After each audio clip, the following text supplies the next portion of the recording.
Merci, chers collègues.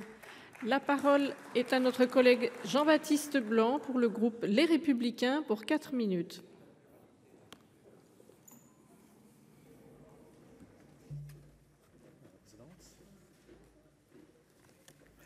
Madame la présidente, madame la ministre, monsieur l'auteur, monsieur le président Laurent Lafont, monsieur le rapporteur, cher Michel Savin, mes chers collègues, cette proposition de loi témoigne d'une volonté forte, sincère et partagée d'adapter notre droit aux réalités du sport professionnel dans un contexte en pleine mutation. Et je veux donc saluer le travail approfondi et reconnu de mes collègues Laurent Lafont et Michel Savin.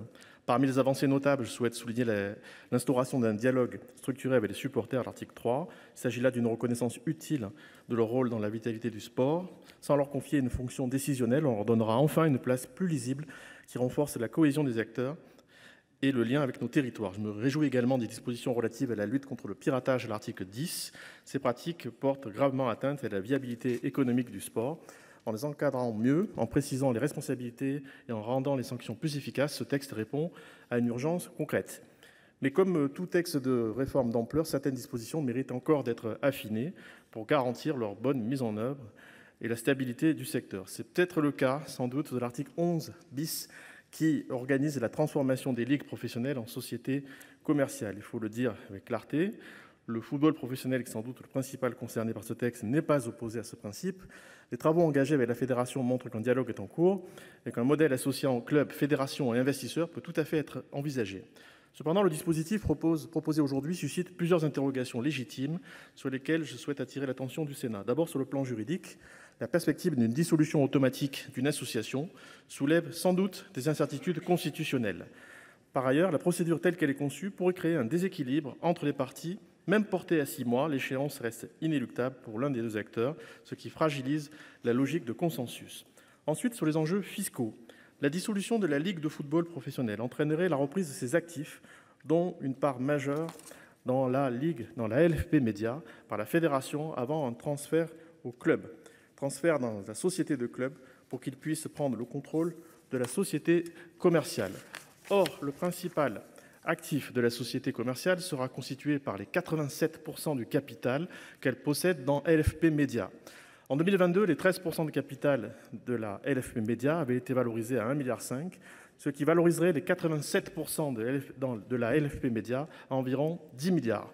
Ce serait donc un cadeau fait au club, sans compter que CVC, qui a payé 1,5 milliard pour avoir 13% de capital, pourrait s'émouvoir que les clubs acquièrent 87% gratuitement, sans compter les conséquences fiscales que cela fait peser sur les clubs, avec un risque précisément élevé dès lors que les règles comptables et fiscales prévoient que les actifs acquis à titre gratuit doivent être inscrits à la valeur de marché à leur bilan, ce qui se traduirait par un enrichissement considérable imposable au taux de 25%. Sur le plan de la gouvernance, le texte ne prévoit aucune disposition sur la composition et le fonctionnement de la future société de clubs, alors même que le Code du sport encadre très strictement la gouvernance actuelle des ligues.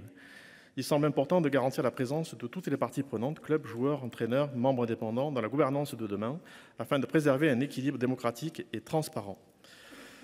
Le ministère des Sports, à ce titre, pourrait jouer un rôle structurant dans la validation et l'accompagnement des évolutions envisagées.